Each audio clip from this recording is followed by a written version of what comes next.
So now we start with the next lecture, that is electronegativity. देखो, electronegativity एक property है किसी भी एलिमेंट की to attract the shared pair of electrons. ठीक है, तो पहले इसको हम समझ लेते हैं कि कॉन्सेप्ट क्या है. मान लेते हैं कि मेरे पास एक बॉन्ड है, ए और ए दोनों सेम एटम्स हैं. तो जब एक बॉन्ड बनता है बिटवीन टू सिमिलर एटम्स, तो इलेक्ट्रॉन्स हम ये मानते हैं कि एग्जैक्टली दोनों के बीच में होते हैं. 50% ए के पास है, 50% बी के पास है, मतलब इक्वली शेयर्ड है. ठीक है, तो यहां पर आप लिख सकते हैं इलेक्ट्रॉन्स आर इक्वली शेयर्ड. अब जब इक्वली शेयर्ड होंगे तो कोई भी इन दो इलेक्ट्रॉन्स पे ज़्यादा फोर्स नहीं लगा पाएगा. कि ऐसा नहीं है कि ये लेफ्ट की तरफ ज़्यादा शिफ्टेड रहेंगे या राइट की तरफ रहेंगे. अब मैं बोलता हूं कि ए का बॉन्ड बन गया बी के साथ. बी की प्रॉपर्टी कुछ ऐसी है कि बी इन इलेक्ट्रॉन्स को अपनी तरफ ज़्यादा जोर से खींच पा रहा है, तो इलेक्ट्रॉन थोड़ा बी की तरफ शिफ्ट हो जाएंगे. ठीक है, अब जब इलेक्ट्रॉन बी की तरफ शिफ्ट हो गए तो आप ये बोल सकते हैं कि इलेक्ट्रॉन क्लाउड. देखो, ऐसा नहीं है कि इलेक्ट्रॉन बी पे ट्रांसफर हो गए हैं, कि बी ने एक इलेक्ट्रॉन गेन कर लिया और बी नेगेटिव बन गया. नहीं, it's like in tug of war. ठीक है, जब आप टग ऑफ वॉर खेलते हैं तो दो टीम्स होती हैं, दोनों रस्सी खींच रही होती हैं. ठीक है, तो दोनों टीम्स यहां पर होंगी और रस्सी खींच रही हैं. अब ये अगर इस तरफ ज़्यादा जोर लगाता है तो रस्सी थोड़ी इधर आ जाएगी. तो इलेक्ट्रॉन्स किसी के पास नहीं चले जाते, बस थोड़े से शिफ्ट हो जाते हैं. ठीक है, तो बी की अगर इलेक्ट्रॉन को अपनी तरफ खींचने की टेंडेंसी ज़्यादा स्ट्रांग है तो इलेक्ट्रॉन बॉन्ड के थोड़े उस तरफ खिसक जाएंगे. That is called displacement. तो इसके पास इलेक्ट्रॉन डेंसिटी थोड़ी ज़्यादा होगी, ए के पास इलेक्ट्रॉन डेंसिटी थोड़ी कम होगी. तो बी के ऊपर हम लिखेंगे कि इलेक्ट्रॉन उसकी तरफ ज़्यादा हैं तो पार्शियल नेगेटिव चार्ज उसके ऊपर आ गया, और ए से दूर हो गए तो ए पे पार्शियल पॉजिटिव चार्ज आ गया. ये नेगेटिव वाले को हम कहेंगे ये बन गया एक नेगेटिव पोल, और पॉजिटिव वाली साइड को हम कहेंगे ये बन गया एक पॉजिटिव पोल, और ये मिला के एक बन गया डाइपोल, जिसमें एक एंड पॉजिटिव और एक एंड नेगेटिव है. ठीक है, तो क्योंकि बी की टेंडेंसी इलेक्ट्रॉन को खींचने की थी ज़्यादा, तो हम ये कहते हैं यहां पे कि B is more electronegative than A. तो मतलब इलेक्ट्रोनेगेटिविटी क्या हुई किसी भी बॉन्ड में. ठीक है, किसी भी बॉन्ड में जो शेयर्ड इलेक्ट्रॉन्स हैं उनको अपनी तरफ खींचने की जो एबिलिटी है, that is called electronegativity. Okay, अब मैं कह दूं कि ये बी अकेला है. अब इसकी इलेक्ट्रोनेगेटिविटी बताओ क्या होगी. जब बी अकेला है तो उसका कोई बॉन्ड ही नहीं बन रहा. जब बॉन्ड बन ही नहीं रहा है तो किसको खींचेगा.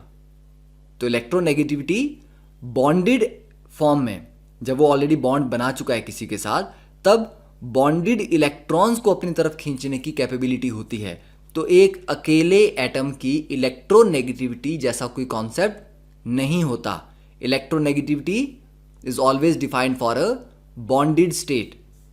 तो it's a qualitative measure. Qualitative measure का मतलब आप बता सकते हैं कि हाँ, ये ज़्यादा जोर से खींच रहा है और ये थोड़ा कम. ठीक है, कितना ज़्यादा जोर से ये हम नहीं बता सकते. कि आप एनर्जी में बताओ कि हाँ ये देखो 200 की एनर्जी से खींच रहा है, तो we cannot define this in terms of quantity. ठीक है, it's a qualitative measure of the ability of an atom in a chemical compound to attract shared electron to itself. तो ये तो हो गया कि electronegativity for an individual atom in a non-bonded state doesn't have any meaning.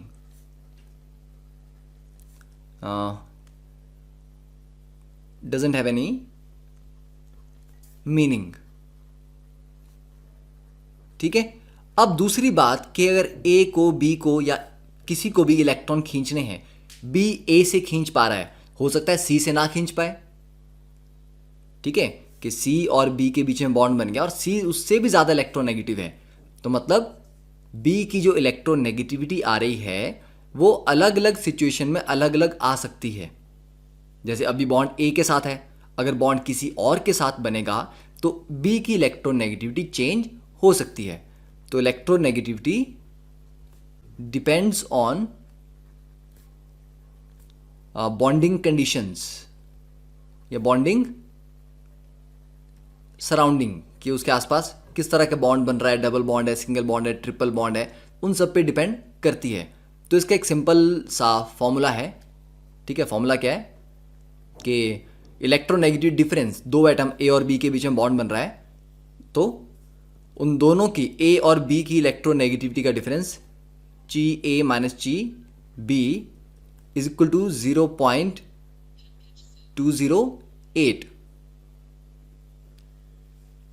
Into energy of bond A B minus under root of energy of bond A A into energy of bond B B 1/2। तो यहां इस फॉर्मूले में chi A minus chi B is the electronegativity difference of the two element जिनकी हम बात कर रहे हैं, 0.208।